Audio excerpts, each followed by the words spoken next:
Thank you, David. I do feel at a distinct advantage now that I'm the only one not having to wear a mask. So I'll try not to make this too uncomfortable for you. At the turn of the millennium, I didn't know if I believed in God or not, and I made a decision to read the Bible so that I could make my mind up. And it took me something like 3 years to do it. A few years after that, my girlfriend, as she was at the time, she's now my wife, invited me to a Bible talk in this hall, as it happened. And she knew I was interested because by that time, I'd read the Bible, we'd discussed a couple of things. For my part, I felt I had a good grasp of it and I would be able to follow along. So, and I was also intrigued because I knew she went to this Christadelphian church and I was curious to see what they believed and what they preached. So I came along to the talk, I sat in the audience and I listened to the talk. And it was good, the speaker was excellent, and he raised points that I had never before considered. He talked about the background of the chapter, he talked about the meaning behind a lot of what was happening in the chapter, the hidden tensions, the purpose of the points that were made in the text. He talked about Bible echoes. I remember after the talk, I was chatting to one of the Christadelphians here, and I made a comment about something that the speaker had said. I don't remember what my comment was, but the man that I was talking to, his eyes lit up. He had his Bible in one hand, and in response to my comment, he slowly opened his Bible and said, "Let me show you this." And he then proceeded to unload this seemingly endless list of things that were happening around the same time as the chapter that we'd had the talk on. And he spoke about, I remember he spoke about the first century Jewish world. And this was a world that I knew nothing about. He talked about the politics, he talked about the geography, the traditions, the common stories of the time, the misconceptions, the attitudes, the issues, just so much information. I remember thinking, wow, I hadn't worked out any of this when I read the Bible. And it made me realize, if I knew what he knew, if I learned what he had clearly learned, if I knew about that first century Jewish world, then I would understand the Bible better. It would become clearer for me. So I started going to more of these Bible talks, and every time I went, someone would give me a leaflet, something related to whatever the talk was about. And one thing you should probably know about the Christadelphians is we have an almost unlimited supply of leaflets. We have leaflets in places that you really wouldn't imagine or wouldn't expect. So every single time I was getting and collecting these leaflets. Or shortly after that, someone started giving me photocopied articles or diagrams or timelines. And I don't know what they thought I was going to do with all of this printed material, but it progressed from there and they started giving me books written by other Christadelphians, books that would explain more and more about what I was reading in the Bible. At the same time, my girlfriend started to introduce me to other people, and I would go to their houses and I would eat with them, and sometimes I would just sit with a group of them who had got together solely for the purpose of reading the Bible, and I would listen while they discussed and debated passages, and they knew their stuff. It was staggering, and I could barely keep up. They would make these insightful points, or they would deal with what I had previously thought were discrepancies in the texts, and instead they would show me how the discrepancies weren't discrepancies at all. They were deliberate because something really clever was going on below the surface of what we were reading. And they would take a verse or a passage and they would start discussing it and turning it on its head and pointing out all of the depth and the surprise and the power that I hadn't noticed. And I was constantly asking myself, how did I miss this? It was like the Bible went from black and white to color. Truth of the matter is, read properly, the Bible is so much more interesting, so much more provocative and timely and progressive and poetic and so much more convincing than I think any of us could ever imagine possible. And the reason I was learning so many new things was because, thanks to my new Christadelphian friends, I was reading the Bible properly in a way that I hadn't done until that point. And it took me some time to realize this is how the Bible is supposed to be read, together. It's impossible to uncover all of the hidden riches in the Bible if we try and read it alone. It's not designed that way. It's designed to be read together, to be learnt together. If we think about it, in the first century, no one had a Bible. It would be another 1,500 years until the printing press would be invented. There were no books. What people read, and only certain people, were scrolls, and those scrolls were rare. But in any Jewish village at that time, there would have been a few sacred scrolls, and they would have been kept in the local synagogue in a cabinet called an ark. And there were scrolls of the prophets, Isaiah, Jeremiah, and so on. There were the wisdom scrolls, books, things like the book of Job. There were the history books. There was the life of King David. And then there would have been the Torah scroll. And the Torah is the name for the first 5 books of the Bible, beginning with Genesis. And Torah means way, or teaching, or instruction. And everything in the first century Jewish world centered around that Torah.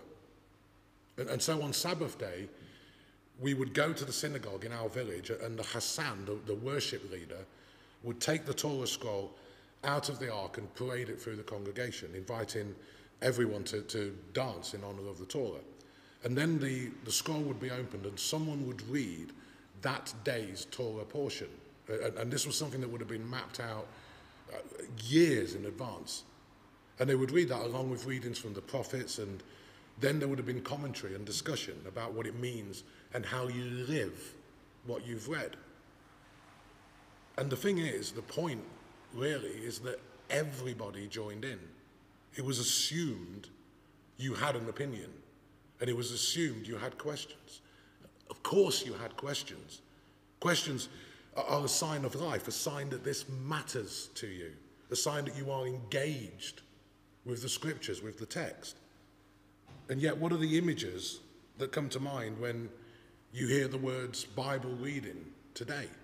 For many, their first thought is something like this: someone with their head down, reading a book alone. Or maybe the picture that comes to mind is someone standing behind a podium in the church service, reading from the Bible and then telling you what it says and what you're supposed to do. But if we contrast that with the Bible in Jesus' world, which was a scroll that you saw and heard someone reading in the center of a room, in the midst of a community, then you all discussed it. You literally surrounded the words. You encircled them physically. And then you engaged with them together. It was a communal experience.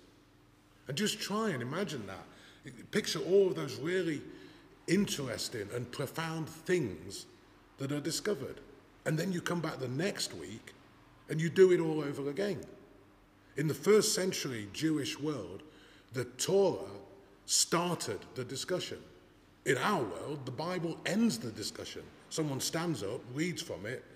Everyone who's there listens to what it tells them, what it means. They listen to it and how it should be interpreted. And then the service is over and everybody leaves. But in the first century world, the Torah and the prophets and the wisdom writings were the beginning of the discussion. You know, the Jewish rabbis talk about the Old Testament being like a cut diamond with 70 faces. And the idea is that, you know, when you hold up a diamond to the light and you turn it, the light refracts and shifts through the different faces. And I think the analogy, the idea is that you're supposed to do the same with the scriptures as you would do with a diamond. You turn it. You let the light refract through the various phases in new and unexpected ways. And each time we turn the diamond, we see something new. In the first century Jewish world, we would read the Bible together. We would interpret it together. We would engage with it together. We would turn the diamond together. So I was spending a lot of time reading the Bible with Christadelphians, but before that, I didn't know how to read the Bible. I just went from cover to cover. And I think most people don't know how to read the Bible. I think most of us read it badly. For example, many people I knew before didn't even believe that they should read the whole Bible. They decided that you could ignore the Old Testament, the first half of the Bible, if you like, on the basis that it's outdated. They think it's not relevant. They say, well, it's just full of barbaric events that happened thousands of years ago. It hardly matters to me today. And things like, I don't need to read that in order to know God. Or if I want to accept Jesus Christ into my life, the good stuff, that's in the New Testament. But I suggest, can we truly understand anything if we're going to come in halfway? It's the same with a conversation or a TV program or a book. You can't pick up a textbook or a novel and start halfway through and hope to understand what's happening. You need to see the bigger picture. And it's the same with the Bible.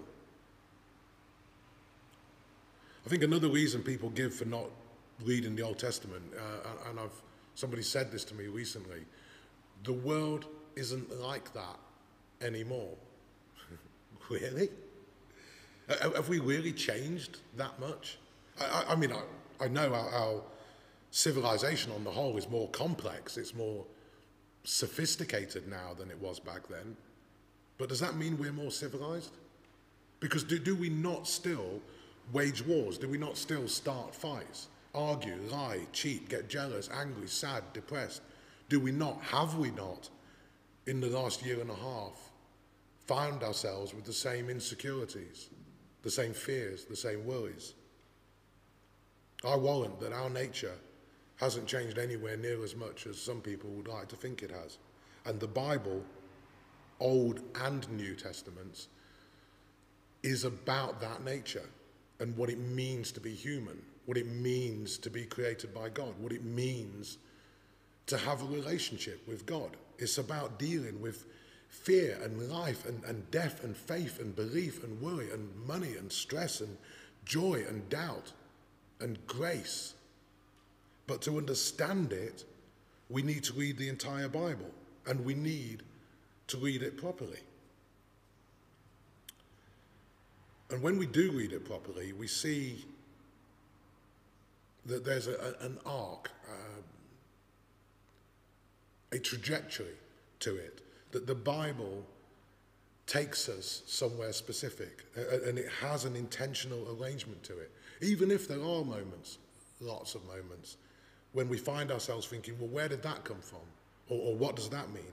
Because although the Bible is this library of poems and letters and books, the arc, the movement, shows us that, well, that there's something going on beneath the surface, that there is this thread that runs through the entire Bible and connects all of the books, the letters, the poetry, everything into one cohesive whole. And it is why, even though I've been reading and rereading the Bible for some years now, today I still find it more compelling, more interesting, more convincing, more helpful, more inspiring, and more personal. Why more personal? I think it's because that thread, that story that runs through the Bible, I'm in that story. And so are you. So is everyone in this room. Now, you might think, well, the Bible was written so long ago about things that happened a long time ago. How can you possibly be in the story? We're in the story because the story hasn't finished. Yes, the Bible begins way back in the ancient past, but it also reaches forward into our future. It describes events that haven't happened yet, events about the earth, events about mankind and about God that explain where we are headed. There is an end to the story, of course there is, and the end is described for us in the very last book of the Bible. But what's really interesting is how the story ends, because it affects every single one of us. There's a second way that we're in the story as well. I mentioned a minute ago that the Bible is about being human, and you and I are human. And even though when we read a lot of stories about people who lived a long time ago, we are cast from the same die as those people. And there are elements to those stories that are also about us. And when we read those stories, and if we read them properly, we begin to see connections between those people and those places and those events back then to now and to our lives and to us now. And if we do that, we begin to see things in a whole new way.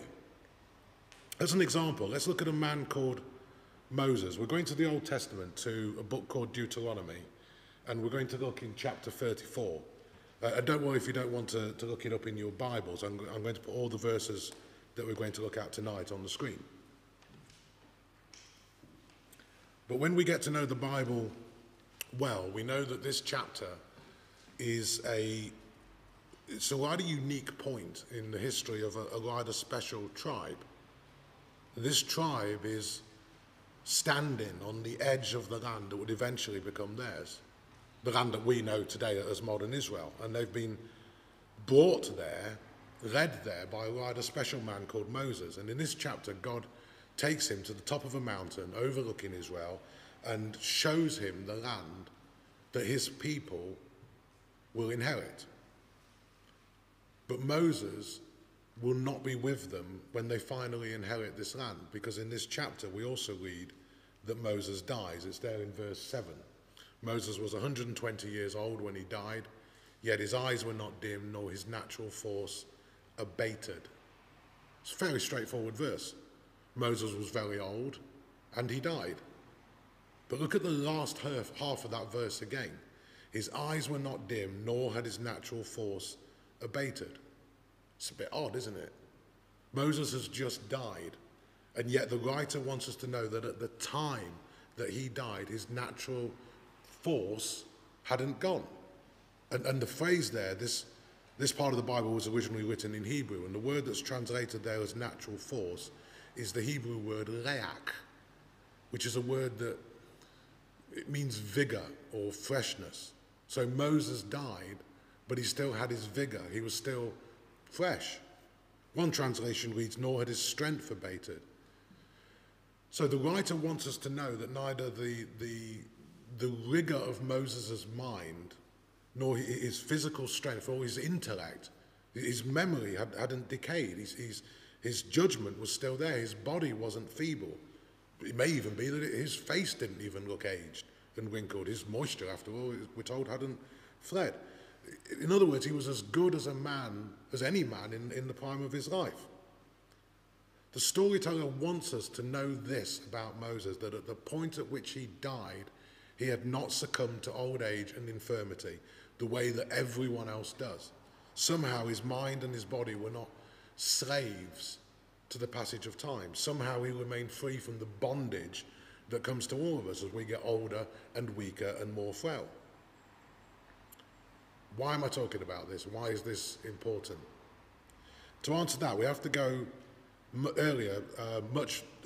back much earlier in the history of Moses' people to a man named Abraham. You notice Abraham's mentioned there in verse 4, as this is a man to whom this land was sworn. We'll come back to that in a moment. Abraham had many sons. Had Abraham, and Moses was one of them. He was a descendant of Abraham. And we first meet this man. His name's different there on the screen because it was changed later. But we first meet him in the book of Genesis, the first book of the Bible.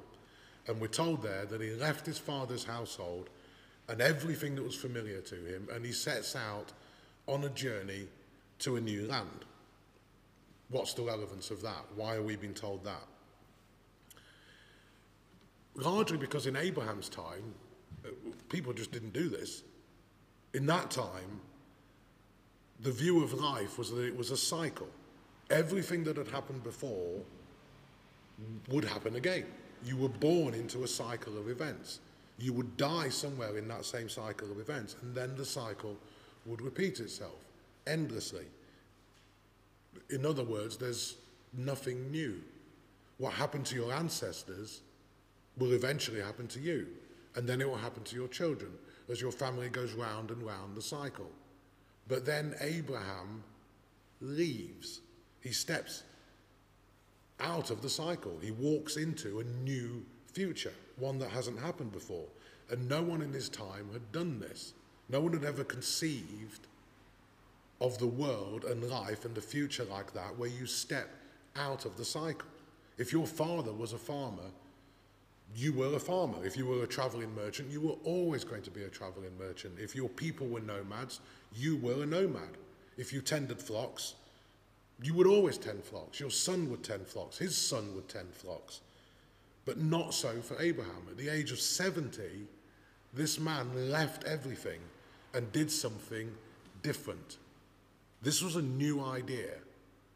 The idea that you weren't stuck, that you didn't have to stay in that cycle and repeat everything that had already happened. But to truly understand the significance of that, we need to step back just a little bit more, and because then we see that the writer of Genesis told this story about Abraham, within a larger story. Because if we go right back to the early chapters of Genesis, there's this progression of violence that starts with this man named Cain killing his brother Abel, and then it escalates as all of humanity spirals downward into greater and greater conflict and destruction. And by the end of chapter 11 of Genesis, the chapter just before we meet Abraham, we read there that they're setting up empires to oppress the masses, and entire systems are created to perpetuate injustice. And the words that you're almost hanging in the air are, how much worse can this get?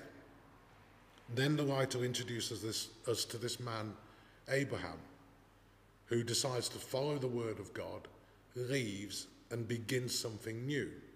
And he isn't just leaving his home, he's leaving his entire way of life. And the writer wants us to know that Abraham has a destiny to fulfill, one in which he'll become the father of a new kind of people. And he's told there by God in that chapter, in the same chapter, all peoples of the earth will be blessed through you. Now, from a human perspective, it's feasible that one man could form a new tribe. And it is feasible that his tribe over time could become a nation. But the idea that all peoples of the earth will be blessed through one man beggars belief. Yet it's repeated in chapter 15. God tells Abraham, your seed shall be as numerous as the stars of heaven. Again, it seems inconceivable. One man, one person could be the father of so many. But here's the thing. Abraham's seed would not just be his physical descendants. His tribe would not just be from his sons and daughters. His tribe would consist of other people from outside of his physical line of descent, people who would join his tribe and would then be counted as part of his seed. And when the writer tells us that Moses' natural force had not abated, it was in part a metaphor. The writer is telling us that the work that God ensured that Moses would be able to do was done by ensuring that Moses retained the vigor and the energy and the physical capability to complete that work, to bring Abraham's tribe to their land, the land that would become Israel. The writer is telling us that the work of Moses played a major role in the development of Abraham's seed, in the fulfillment of these promises of God to Abraham. This tribe that would play a role in doing something new, in taking the world in a new direction, away from violence and destruction. The violence and destruction that is still a big part of our world today because our nature hasn't changed. And all of that, if we let it, brings us head to head with a question that is as old as mankind. Can the world head in a new direction? Or are we trapped? Are we doomed to repeat the same old tired cycles of conflict? And that's one of the questions that's at the heart of these stories of Abraham and Moses. Abraham's tribe did grow into a people, into a nation. But hundreds of years later, that nation found themselves in slavery in Egypt, owned by the ruler of Egypt, Pharaoh. And that's where we meet Moses for the first time. And through his faith in God, and by miracles wrought by God, Moses rises up in defiance of Pharaoh and eventually leads the tribe out of slavery and into the wilderness, reminding them over and over again of their destiny, as foretold to Abraham, that they were to be a new kind of people, a different kind of people. But what's this got to do with us, with you and me, sat here today? I think it's because if you are a slave, if you are in bondage to something, to anything, then you only have one question. Will I always be a slave? Or to put it another way, will there always be violence and destruction in the world? Will there always be people like Pharaoh who have power and use it to oppress? Or to put it another way, will oppression or liberation, injustice or freedom have the final word? Or to put it another way, are we all here just to suffer, to repeat the endless cycle of life and death over and over again? Or is there something else? When Moses led his people out of Egypt, this wasn't just the liberation of a specific tribe. It was the answer to a question that people have been asking for thousands of years. Are our lives set in stone and unable to change? Or can we be set free from that thing which enslaves us? Whether that thing is an evil dictator like Pharaoh, or a deadly virus that turns the world upside down and confines us to our homes and separates us from our families and our extended families and our friends. Or even if the thing that we're in bondage to is death itself, can we be freed from that? Because just as Abraham decided to leave, Moses and the tribe also decided to leave. That they leave to fulfill their destiny as part of this seed promised to Abraham by God. They leave Egypt. They separate themselves from Pharaoh. They separate themselves from evil. They separate themselves from violence and destruction from the world to be part of this new tribe. And when we read that and we see the undercurrent, the what did I call it? The arc, the trajectory, we get a sense that to be part of this tribe, to be part of the seed of Abraham, separation might be one of the requirements. So much so that for that tribe, passing this idea on from generation to generation to generation became really, really important. And one of the things that they were fastidious about. And when we take our Bibles and we open them and we read it properly and carefully, we find out of those pages that the same idea is being passed along to us. That's what the Bible does. We started with an obscure phrase in the 34th chapter of Deuteronomy about a man named Moses. But then we dip below the surface and we find this subtle, unexpected metaphor that takes us back earlier in the story to Abraham, that then circles back to another story a little bit later on from that in Egypt. And suddenly we're not just dealing with a peculiar sentence about the death of one man, but we're looking at questions of hope and despair and slavery and oppression and the birth of a new idea that no one had ever had before. And we're reading about them back then. But when we think about whether or not things can change or whether or not we're destined to repeat just the same old cycle of life and death, and whether there's anything we can do about it, we've all had that same question in our own lives. We started with Moses looking at the land that the tribe would enter from the top of that hill, but we end up considering questions of life and death. We start with a line about his life, which led us to a line about their lives, which leads us to your life and to my life and takes us from the past to the present to the future. All of that from looking at one verse in the Bible. And we chose to dip in at that particular point. But there are hundreds of places we could have chosen to dip into, and we would have found the same arc. the same trajectory, the same themes, the same thread, the same thing going on beneath the surface, because everything in the Bible is connected into one larger story, one larger thread. And this is why we have to read it properly, because it's a book about, yes, it's about those people at those times, but it speaks to us now at this time, and it can change the way that we think and feel and behave about everything. We can read a verse, we can study the individual words, or we can reflect on a sentence, we can look for insight in the flow of several verses together, or we can study a paragraph or a whole chapter, or we can fly higher and look at an entire book or the entire Bible. We can read the Bible at different heights, from the up-close scrutiny of a single word to the 10,000 foot high view of the entire book. And when we read at 10,000 feet, we see things that if we read from cover to cover alone, we would miss.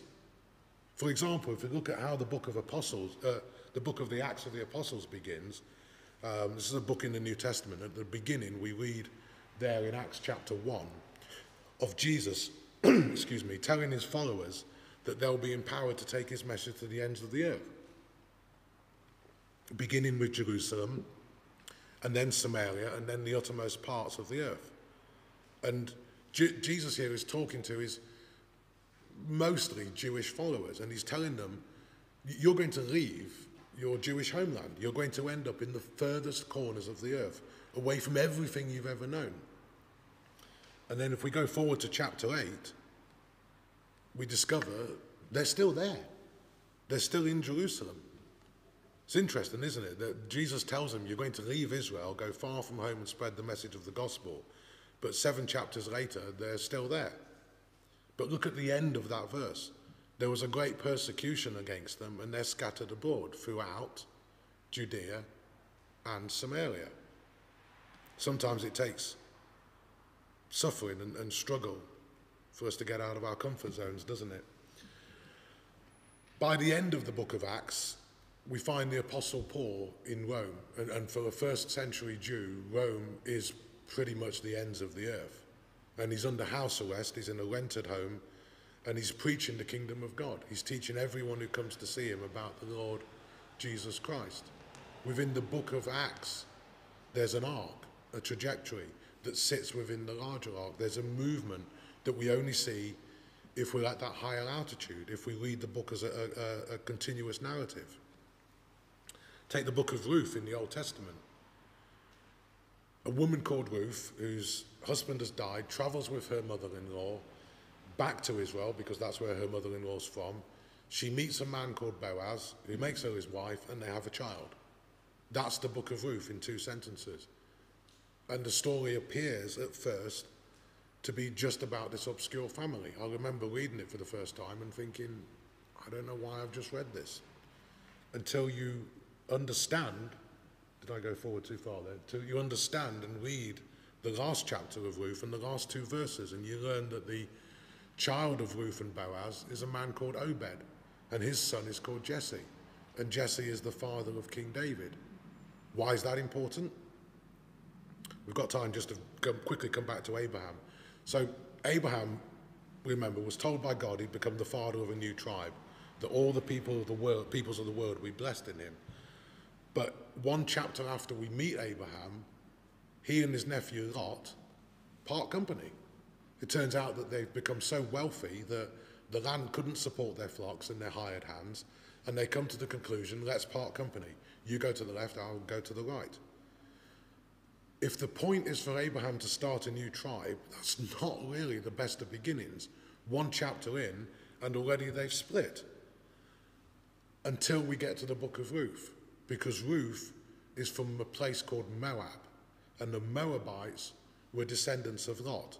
So when Ruth returns to Israel with her mother-in-law, who was a Jew, this story about this obscure family becomes a story about Abraham and Lot, about Abraham's tribe and Lot's tribe being reunited.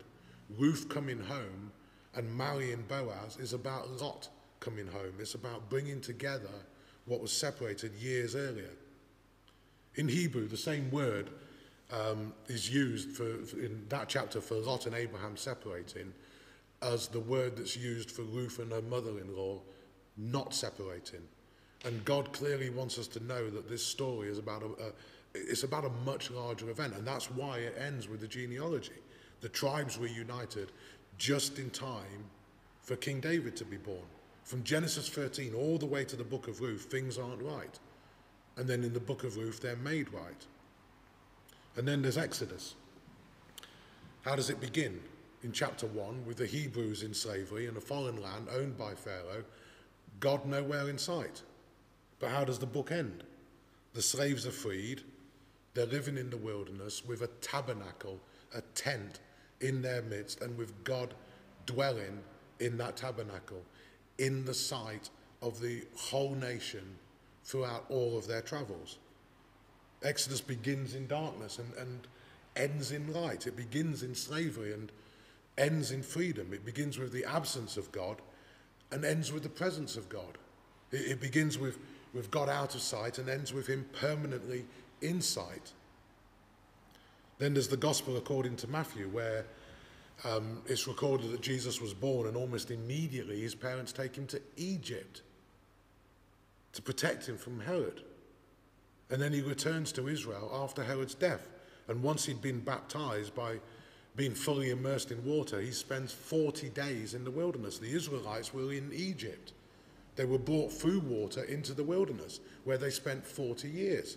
Matthew was writing to a Jewish audience, and his record begins by connecting Jesus with the history of his people, using events from his life to retell the story of Israel.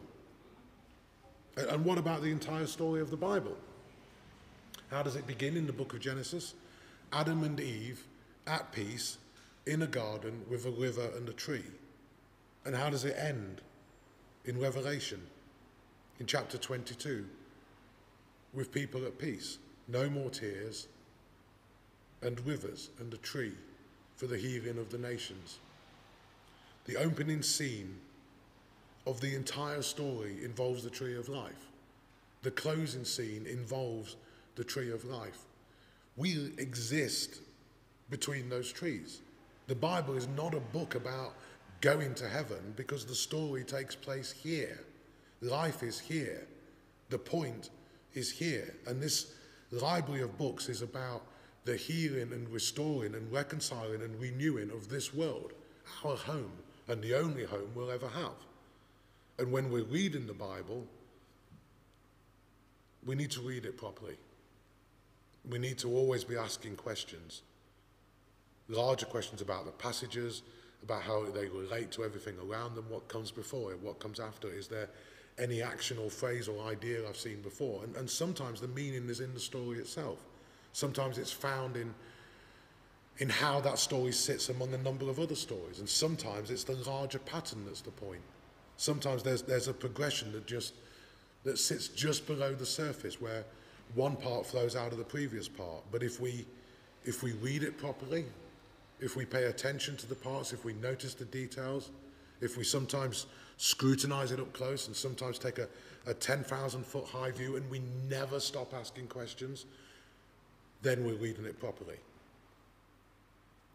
And we want to do that because the Bible is about life. Not just now in how we live and what we do and how we act and how we treat people, but how we step out of that cycle and how we find freedom from the bondage of death. So how do we read the Bible? How can we possibly do all of that? I think the point I really want to make is we can't do that alone. We read the Bible together, as families, as friends, as Bible believers who have made the same commitment. And we make decisions about how to live what we read. We make decisions about what it means to love our neighbor. We make decisions about how to honor and respect God, about how exactly we keep one day holy and separate. We make decisions about how to best care for those in our community. We make decisions about how to deal with life, how to deal with crisis, how to live through a pandemic, how to follow God's commandments and obey his will, because that's That's it, isn't it? Through the Bible, we learn to live according to God's commandments. And we learn that there's always something new to discuss. There's always something new to talk about, because life is never going to stop bringing us events and circumstances that demand, what's the best thing to do here? What would God have me do now? And when we read the Bible properly, when we turn that diamond, we discover the wholeness of the single story that runs through it. We discover the uniqueness of the relationship that exists between Jesus and God. And we learn what it means to be part of the tribe of Abraham. We discover the message that's contained within its pages. We uncover God's plan and purpose. And we find faith. Faith because, no, we don't need to believe in God to read the Bible. But we do need to read the Bible and to read it properly to believe in God, to truly believe in God, because we need to understand his plan and purpose. So as Christadelphians, we invite you to read the Bible with us. We will help you to understand it, to interpret it, to use it. We will help you discover what is below the surface. And we will help you uncover the world of hope and joy that's there waiting to be revealed. We will help you to read the story of the Bible, a story that each of us are already in. And we invite you to join us. Thank you.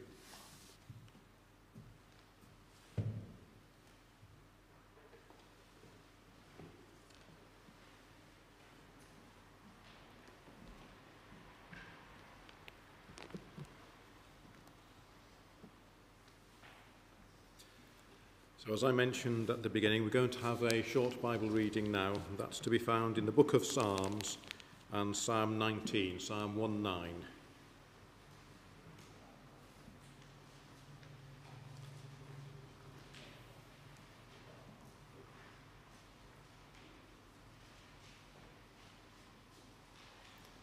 Psalm 19. The heavens declare the glory of God, and the firmament showeth his handiwork. Day unto day uttereth speech, and night unto night showeth knowledge. There is no speech nor language where their voice is not heard. Their line is gone out through all the earth, and their words to the end of the world. In them hath he set a tabernacle for the sun, which is as a bridegroom coming out of his chamber, and rejoiceth as a strong man to run a race. His going forth is from the end of the heaven, and his circuit unto the ends of it, and there is nothing hid from the heat thereof. The law of the Lord is perfect, converting the soul. The testimony of the Lord is sure, making wise the simple. The statutes of the Lord are right, rejoicing the heart. The commandment of the Lord is pure, enlightening the eyes. The fear of the Lord is clean, enduring forever. The judgments of the Lord are true and righteous altogether. More to be desired are they than gold, yea, than much fine gold, sweeter also than honey and the honeycomb. Moreover, by them is thy servant warned, and in keeping of them there is great reward. Who can understand his errors? Cleanse thou me from secret faults. Keep back thy servant also from presumptuous sins. Let them not have dominion over me. Then shall I be upright, and I shall be innocent from the great transgression. Let the words of my mouth and the meditation of my heart be acceptable in thy sight, O Lord, my strength and my Redeemer.